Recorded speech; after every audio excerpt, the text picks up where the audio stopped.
2013, about this time of year, I had this idea that the Beatles were going to be celebrating their 50th anniversary. Now, it wasn't my idea. I knew they were going to do it, though. So I went to the convention authority in the city of Las Vegas, and I said, look, I have an idea. You're going to celebrate the Beatles coming to Las Vegas back in 1964. Why don't we do something that's more exciting than just one time? Let's do something that Vegas always does. We're open 24 hours a day, 7 days a week, 365 Las Vegas holidays of the year. We all know that. So let's create something called Abbey Road Crossing. And that was an idea I came up with many years ago. I worked with the Convention Authority on a promotion with Virgin Airlines, and they sent me over there. And we actually went to the original Abbey Road, which is over in Westminster. And it's very simple, ladies and gentlemen. It's just a regular crosswalk. And I thought, why don't we do something in Las Vegas style? So today, this is the final conclusion of what my idea was. Something Las Vegas is tribute to the Fab Four and to the exciting history that they created with their music, with their fashion, with their social ideas. And today, 50 odd years later, they're still cool. Would you agree with me on that?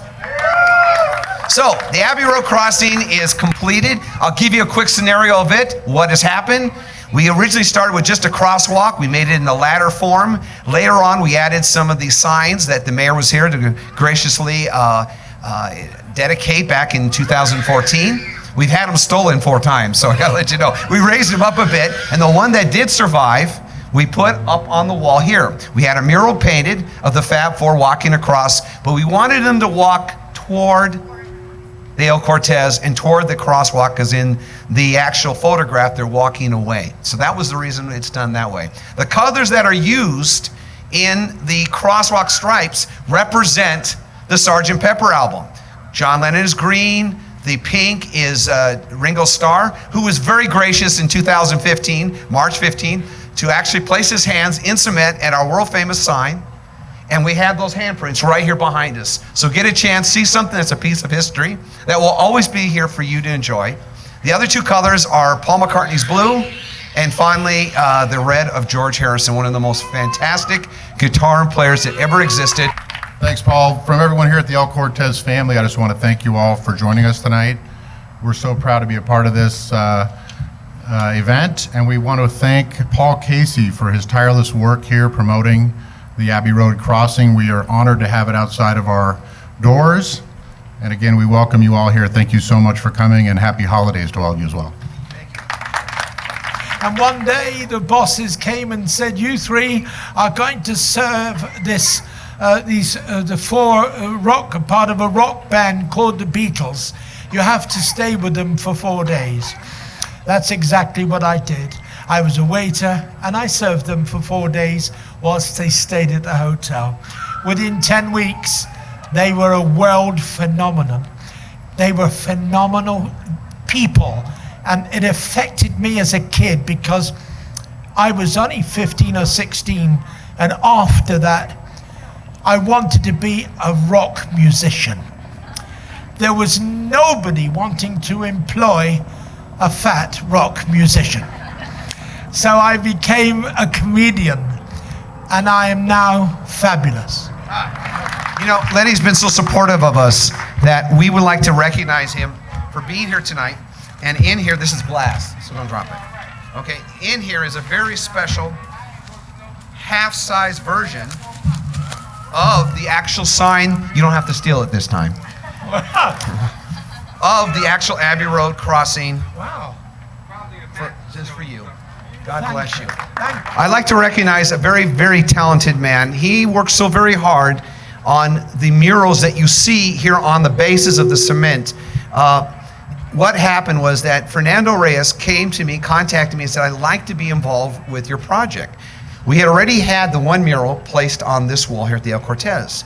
So I discussed it with him, and I created the ideas of what you see on the one pillar here on the east side, I guess we would call it. That mural is based on the Beatles arriving in Las Vegas at 2-something in the morning here at McCarran. And then it's based on against the Las Vegas city flag, as you see it, with all the fans greeting them, screaming for it, and the Las Vegas Convention Authority sign saying, welcome to the Beatles. And then on the other side, we have our pop art graffiti style, and it has the UK American flag, because there's such an amazing relationship between the British and the Americans when it comes to music and talent. And we have the Fab Four jumping in the air, and then it says, all you need is love. And Ringo said to me, he said, our theme was always love. And no greater gift could you ever share with somebody than love. So would you put your hands together for somebody who created a piece of work out of true love for the Beatles and for Las Vegas? Fernando Reyes. Come on, Fernando. Come on up here, sir. It was hard because it was cold, and I had to squat on the floor for hours, and but I had to do it because the Beatles mean. I mean, it's rare to hear somebody say that the Beatles are their biggest influence when you're a painter, but they have influenced the way I think and the way I approach art, because they cross genres, and the message. Some of you don't realize the Beatles were really responsible for putting Las Vegas on the entertainment map. Back in 1964, Clark County had less than 200,000 people. We're now over 2 million. We had 20,432 hotel rooms. Today, we're just under 150,000 hotel rooms. Well, they came here in August of '64. They put on 2 shows. Each one was a half hour long. Ticket prices were, and we have one mounted in our lobby. We honored it. Paul was there. He performed 2 years ago to celebrate the 50th year that they performed within the Las Vegas Convention Center. And on a plaque next to the #1 Starbucks in the world is the Beatles tribute. And Rossi's ticket is in there. Tickets were $3.30, if you can believe that.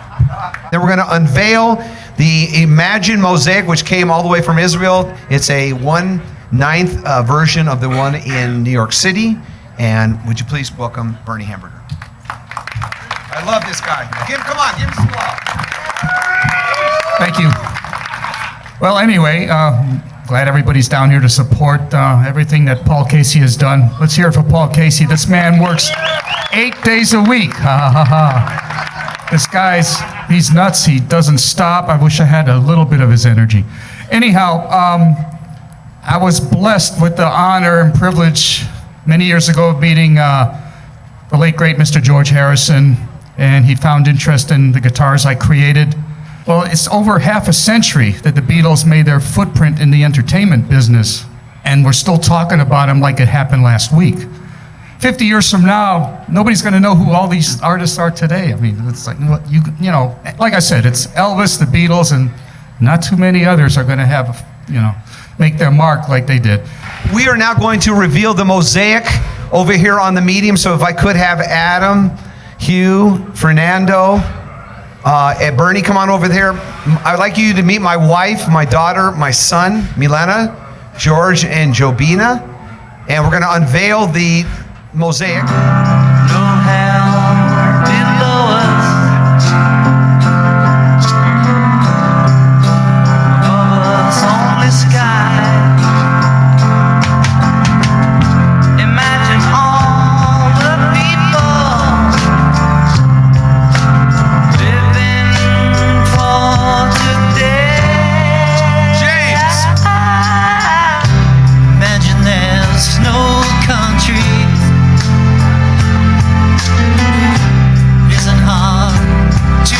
Sin City Magazine presents. Would you please give a warm welcome to the Commander-in-Chief? Let's hear for Jeannie Faulkner. Come on, Jeannie. Thank you, everybody, for coming out tonight and being part of this historical event, the revealing of the IMAGINE Mosaic. The Beatles really did bring and put Las Vegas on the entertainment map. We have some local entertainment for you tonight. We're going to share some Beatles songs and a little bit of peace, love, and Christmas joy. We have Jabari, Vegas City Madman, Willie Psycho, Roddy Pena, Mater Priest, James Sidor, David Reed Watson, and Dwayne Big Daddy D. Faulkner. Thank you, everybody.